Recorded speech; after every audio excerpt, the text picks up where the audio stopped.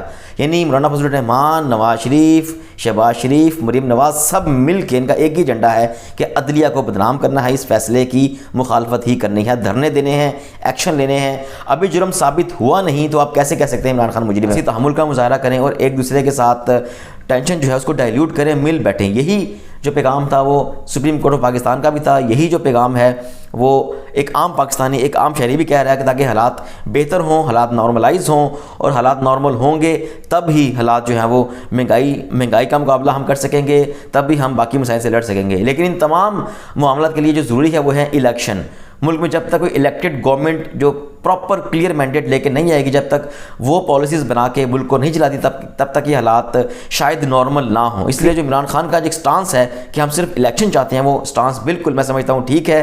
اور اداروں کو چاہیے کہ الیکشن جلد از جلد کروائیں. آئینی طور پر جو مدت دی گئی ہے 14 مئی کی، اس کے اندر اندر الیکشن آپ کروائیں، اور اس کے بعد ایک مینڈیٹ آئے، اور پھر جو حکومت مینڈیٹ لے کے آئے وہ پاکستان کو ٹریک کے اوپر ڈالے. اپنا بہت سارا خیال رکھیے گا. اب تک کے لیے اتنا ہی. اللہ حافظ. پاکستان پائندہ باد.